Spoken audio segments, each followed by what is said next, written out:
Bismillahirrahmanirrahim. Assalamualaikum warahmatullahi wabarakatuh. Alhamdulillahirabbil alamin. Wassalatu wassalamu ala asyrafil mursalin wa ala alihi wa sahbihi ajma'in. Rabbi syrah li sadri wa yassir li amri wahlul 'uqdatam min lisani yafqahu qawli. Amma ba'd. Saudara-saudaraku pemirsa dimanapun Anda berada, tema kita pada kesempatan ini yaitu dahsyatnya doa Nabi Sulaiman alaihissalam. Jamaah sekalian, saudara-saudaraku yang saya hormati, seperti yang diriwayatkan di dalam Sunan An-Nasa'i dari sahabat Nabi yaitu Abdullah bin Umar bin Khattab radhiyallahu anhuma, diceritakan bahwa ketika Nabi Sulaiman alaihissalam membangun Baitul Maqdis yang di dalamnya ada Masjidil Aqsa, maka beliau kemudian berdoa kepada Allah Subhanahu wa taala dengan meminta tiga hal yang beliau minta kepada Allah Subhanahu wa taala dalam doa tersebut. Apa saja ketiga hal itu yang diminta oleh Nabi Sulaiman kepada Allah Subhanahu wa taala? Yang pertama adalah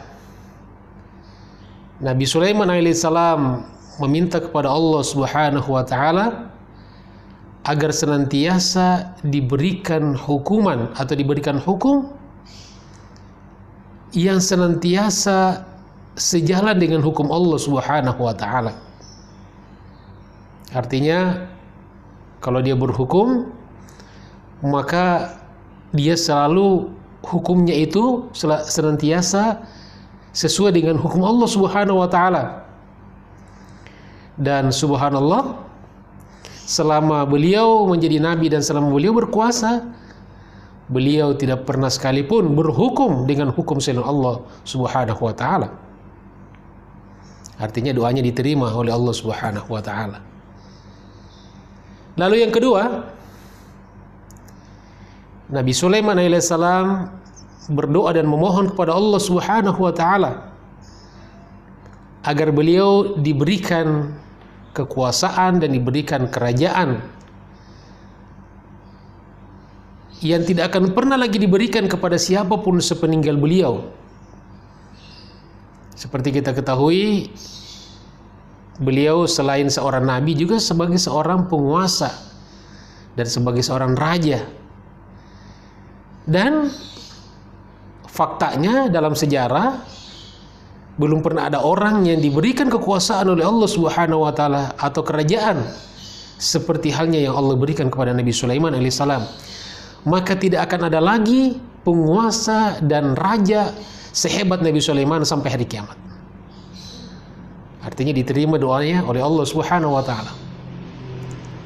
Kemudian yang ketiga, Nabi Sulaiman alaihissalam berdoa dan memohon kepada Allah Subhanahu wa taala agar setiap orang yang datang ke Baitul Maqdis, ke Masjid Al-Aqsa, kemudian sholat 2 rakaat semata-mata karena Allah Subhanahu wa taala, maka orang itu akan diampuni dosa-dosanya oleh Allah Subhanahu wa taala. Di dalam hadis disebutkan kayaumi waladatsu ummuhu. Dia akan keluar dari dosa-dosanya dan bersih seperti bayi yang baru dilahirkan oleh ibunya. Masya Allah, tabarakallah.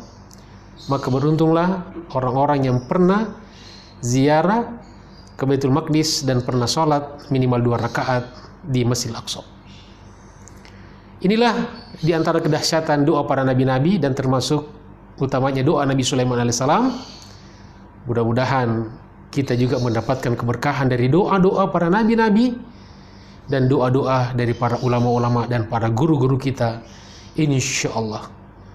Terima kasih atas segala perhatiannya. Mohon maaf atas segala kekurangannya. Wal afu minkum. Wassalamualaikum warahmatullahi wabarakatuh.